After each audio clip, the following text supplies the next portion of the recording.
एक समय की बात है, एक सेठ रेल से उतरा।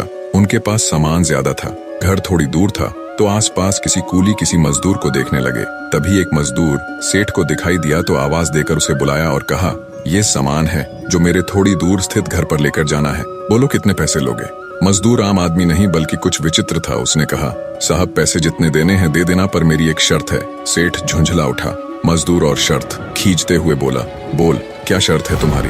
शर्त यह है कि रास्ते में चलते हुए या तो तुम मुझे कुछ सुनाओगे या मैं जो कहूंगा वो सुनोगे। अब आसपास कोई दूसरा मजदूर ना होने के कारण सेठ के पास कोई चारा भी नहीं था। सेठ बोला, ठीक है चलो। मजदूर ने सेठ का सामान उठाया और चलने लगा। चलते चलते मजदूर बोला, आप कुछ सुनाओगे या मैं कुछ कहूँ। सेठ ने खिंचते हुए कहा, नहीं भाई तुम ही सुनाओ। मजदूर ने कहा, ठीक है मैं ही सुनाता हूँ, फिर जो कुछ भी कहूँ उसे पूरे ध्यान से सुनना। और मजदूर पूरे रास्ते बोलता गया। सेठ का घर आ गया। मजदूर ने सेठ का सामान रख दिया और सेठ ने जो भी पैसे दिए वो ले लिए और बोला, सेठ जी आपने मेरी बात ध्यान से सुनी या नहीं। सेठ ने कहा, मैंने तेरी कोई बात नहीं सुनी। मजदूर बोला, सेठ जी ये आपने अपने जीवन की सबसे बड़ी गलती कर दी। कल 7 बजे आपकी मृत्यु होने वाली है। अब सेठ को गुस्सा आया और बोला, तेरी बकवास बहुत सुन ली, जल्दी से यहाँ से चलता बन, नहीं तो तुझे अब मार पड़ेगी। मजदूर बोला, मारो या छोड़ो पर कल 7 बजे तुम्हारी मृत्यु तय है। अब सेठ कुछ सीरियस हुआ और बोला, मरना तो सभी को है,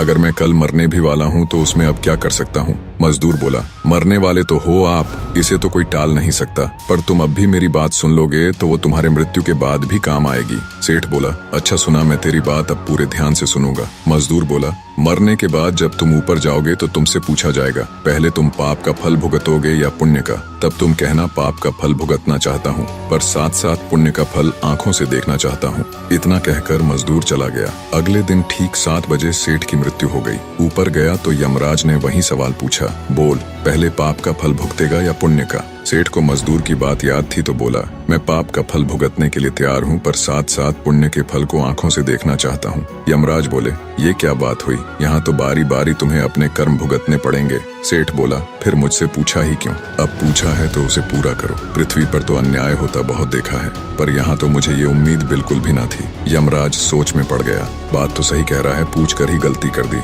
अंततः विवश हो यमराज सेठ को ब्रह्मा जी के पास ले गए और पूरी बात कह सुनाई। ब्रह्मा जी ने जब सारी बात जानी और अपने पोथी पत्र पलटे तो उन्हें भी इसका हल नहीं मिला।